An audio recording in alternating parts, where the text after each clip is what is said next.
दोस्तों, स्वागत है आपका हमारे यूट्यूब चैनल में। दोस्तों, अनुपमा सीरियल में आगे आए बड़ा ट्विस्ट। जैसा कि आप लोग जानते हैं, यहाँ पर प्रार्थना बोल देगी झूठ की अनुपमा जी को और अंश को हो गई है गलतफहमी। ऐसा कुछ भी नहीं किया है गौतम जी ने मेरे साथ। लेकिन तभी अंश कहेगा कि एक ही कदम की दूरी पर हो तुम इस नरक की ज़िंदगी से दूर निकलने के लिए। तो तुम झूठ क्यों बोल रही हो प्रार्थना? तुम झूठ मत बोलो। लेकिन तब पराग कोठारी कहेगा कि कुछ भी साबित नहीं हुआ और प्रार्थना ने अपने मुंह से बता दिया है कि कुछ भी नहीं किया है मेरे दामाद जी ने। और तभी कहेगा कि ये शादी अब तभी हो सकती है जब अनुपमा घुटने टेक कर माफ़ी मांगेगी मेरे जमाई जी से। और तब अनुपमा कहेगी कि मैं प्रार्थना के लिए नहीं अपने बेटी के रिश्ते को दांव पर लगा सकती, मैं माफ़ी मांगूंगी। और अनुपमा माफ़ी मांगने को हो जाती है तैयार। वो जैसे ही अपने घुटने पर बैठने वाली होती है, राही को कुछ याद आता है और राही कहती है कि मुझे सिर्फ़ और सिर्फ आप लोग 5 मिनट का टाइम दे दो।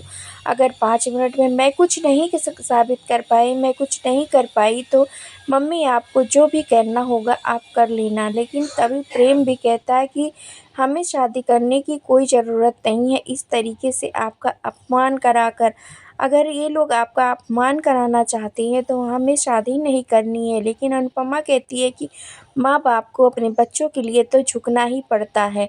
अगर सच के लिए भी मुझे गलत का सहारा लेना पड़े तो कोई ही बात नहीं है। मैं सच सामने लाना चाहती थी लेकिन प्रार्थना नहीं चाहती ऐसा कुछ, तो मुझे ही झूठा साबित कर दी तो कोई बात नहीं, मैं माफ़ी भी मांग लूँगी अपनी बेबली के लिए। और तभी कहती है कि ठीक है और सभी लोग इंतज़ार करने को 5 मिनट तैयार हो जाते हैं। और तभी दौड़ते हुए राही जाती है अपने रूम में और उसको याद आता है कि वो वॉइस रिकॉर्डर ऑन कर दी थी, क्योंकि उसको अपनी यादें बनानी थी अच्छी-अच्छी मायके की, जो वो अपने साथ ससुराल लेकर जाना चाहती थी। और तभी उसको ये भी याद आता है कि कैसे उसने अपना मैसेज दिया था और उसमें ये भी रिकॉर्ड हो जाता है कि कैसे गौतम धमका रहा होता है प्रार्थना को, और सब कुछ उसमें रिकॉर्ड हुआ होता है। और लेकर आती है दौड़ते हुए। राही कहती है कि मैंने ये वॉइस रिकॉर्डर ऑन करके रख दिया था, मैं तो एक अच्छी यादें बनाना चाहती थी और इसमें अब मेरी मम्मी को नहीं ऐसा कुछ करना पड़ेगा। और तभी वो रिवाइंड करके वॉइस रिकॉर्डर ऑन करती है, कहती है थैंक यू कान्हा जी, आज आपने मेरी मम्मी की लाज रख ली और मेरी भी। मेरी मम्मी को गलत के लिए अपने सर को नहीं झुकाना पड़ा।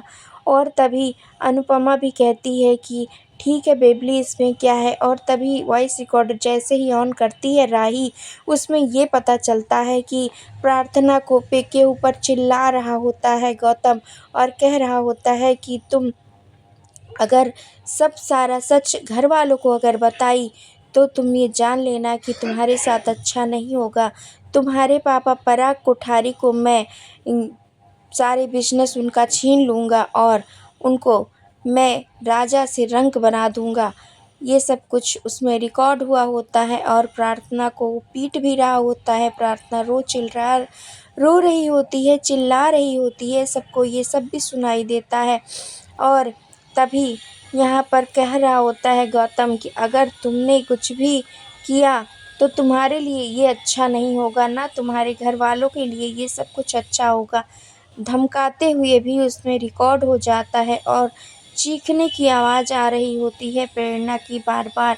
तभी पराग कोठारी धम से नीचे बैठ जाता है अपने घुटनों पे और उसको ये सब कुछ समझ में आता है कि कैसे उसकी बेटी उसके परिवार के लिए और उसके लिए उसके अपने ही घर में कैसे टॉर्चर सह रही है उसके बिजनेस के लिए और उसके लिए, क्योंकि उसके घर में कभी नहीं होता है तलाक, ऐसा हमेशा कहती रहती हैं। और ये सब कुछ सुनकर प्रार्थना रहती है चुप।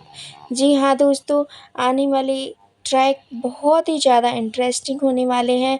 इसके लिए आप हमारे चैनल को ज़रूर सब्सक्राइब कर लेना। और गौतम तो इतना तक उसमें कह रहा होता है कि तुम कुछ भी नहीं कर सकती, तुम सिर्फ मेरे हाथों की कठपुतली हो। ये सब कुछ सुनकर अब पराग कोठारी क्या करेगा गौतम के साथ? क्या गौतम को माफ़ कर देगा और हमेशा की तरह उसके मनमानी सहता रहेगा, या अब शो में कोई बड़ा ट्विस्ट एंड टर्न आने वाला है? आने वाला एपिसोड देखने के लिए आप लोग कितने एक्साइटेड हैं?